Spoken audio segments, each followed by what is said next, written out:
coffee. I love a dark black cup of coffee, nice and hot, right out of my coffee pot.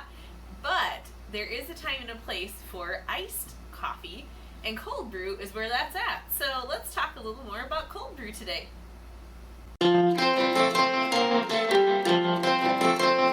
Alright, cold brew, right? You're like, Jessica, I thought you were a black hot coffee drinker, and while my pot is programmed every day of the year, including the hottest days of summer, there are some times where in the afternoon it's just stinking hot. And if you hear a little bit of noise in the background, we actually have a window air conditioner. It gets warm in our house at times, and sometimes it can be hard for that thing to keep up. So yes, I love to have a good cup of cold brew. And if you are an avid coffee drinker, maybe you're one of those people who likes to add a lot of stuff in your coffee, this is the perfect way to start. And cold brew is a wonderful option for you. If you've given up if you've given up coffee because it is just too acidic or just doesn't settle well with you, cold brew is a great option for you too. It processes a lot smoother. It's gentler on your system, and you might notice that it's just a really nice cup. So I'm going to teach you how to get your own cold brew started, because it can be intimidating to learn something new like this. And how do I do this and not mess it up? So let me show you how to do that. This is just our regular old, what we like to drink. Now, if your choice is Folgers, you're not really going to get a full bean of that, You do want to start with whole beans, and go ahead and grind them down. Now, if you don't have a coffee grinder and you're like, oh, I'm already out because I don't even have this stuff, what's nice is if you go to the grocery store, they have those grinders where you can pour your own beans and then grind your own. Or there are, you can go to any local coffee place that you have, and if you buy whole beans and you ask them to grind them for you, you can. And just tell them you want to do cold brew. What they're going to do is they'll actually grind them a little coarser than what you would normally do for your drip coffee maker. So for me, I actually do some counting. So I'm going to show you how I do this. And I'm probably going to have to grind 2 of these to fill up my pot, but I'll show you that in a second. So I fill up my lid and do this. When I am grinding for my normal pot, I count to 8 seconds. This time you're probably going to do 5, and I'll show you what this looks like. So bear with me here. 1, 2, 3, 4, 5. Let's see what it looks like. And you can see, I'll get closer for you. It's coarse, but it's not super coarse. I don't know how to describe it. I'll put a little bit in my hand and maybe you can see it a bit better. It kind of looks like dirt chunks. I don't know how else to say that. But it is, you might see some beans that are a little bit bigger. Maybe they look like it's half. Maybe they don't. When you're looking for a cold brew pitcher, I like this one a lot because while it doesn't look like it's super huge, it fits in my fridge when it's that time. But it does actually hold quite a bit in here. So you want to look for a cold brew pitcher that has very fine holes, and these are very hard to see. I don't even know if I could hold up to the camera. I don't think you can see it. They're almost smaller than pinholes.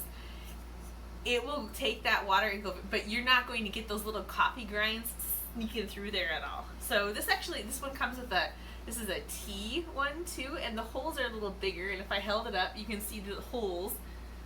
I would never use that for the coffee because you would end up with sludge and it would be terrible. So don't do that. But this is the cold brew option, and these just actually screw in and out.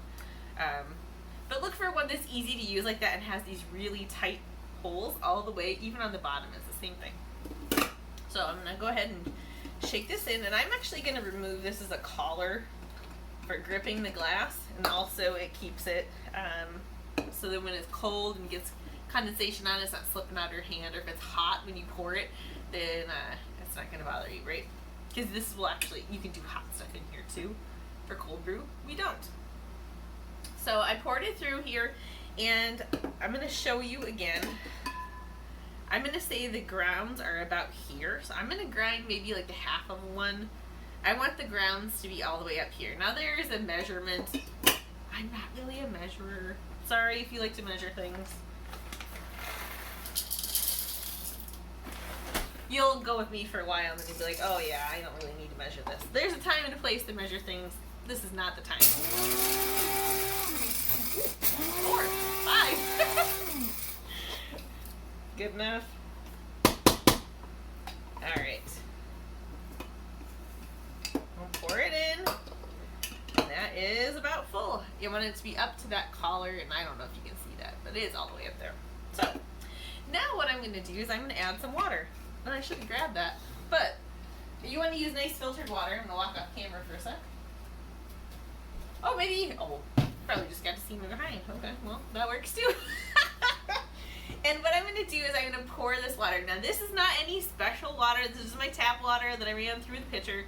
So it's filtered. If you typically buy water, you could do that too, but you're going to be opening a lot of bottles. So this will probably only fill half of it.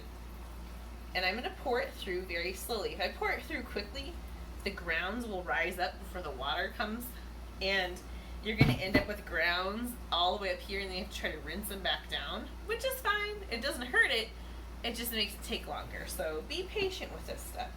And you can see this water that's coming through is actually more tea-colored on the bottom than anything else. You probably just saw the grounds rose up. Now they're going to sink back down. Be a little patient here. And I'm going to keep doing this until the water level is where the edge of that filter is. So I don't want to have the water going all the way up here because I want all that water to be able to touch what's inside here. What will happen is the water that's inside will sneak in and out, and it's going to get darker and darker and darker. And that's a good thing, right? Now, how long does this actually take? It is about 18 to 24 hours. Now, it depends on how strong you like your stuff. Oh, I might not actually need much more water than this.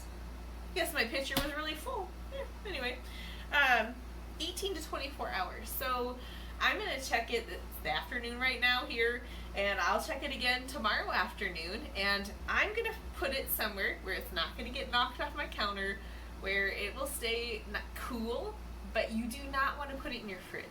If you put it in your fridge now, you're going to end up with it just doesn't brew properly.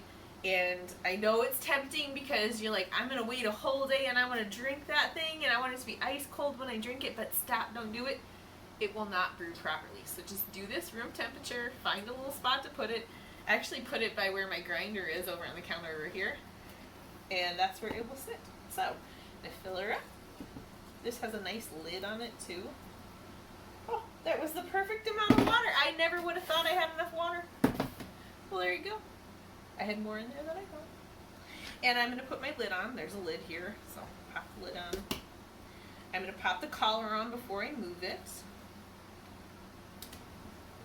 These are just nice little silicone buttons. I like that it's silicone because I don't actually have to wash it then. You know, I just kind of rinse it to go from there. Sounds like our supper's done. I'm cooking some chicken over in my pot, so that's another time. We can talk about that kind of stuff later. So here is the cold brew. Now, I want to show you what this looks like because right now, like I said, it looks like tea.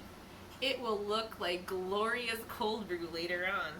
When you think of cold brew, what you're getting is you're getting the caffeine that you would get from your normal cup of coffee, but you're getting it in a much smoother form, and it's concentrated too. So when you pour it over your ice, when you add in your other things, it still is a nice coffee flavor for you, and you'll get the flavors of the other things too, or it'll get watered down by your ice, however you do it. So tune back in when I show you what this looks like when it's all done, and all of the different additions that you can make at home to make it extra tasty. It's going to be like you have your coffee shop in your house, and it's so simple. So we'll catch you later.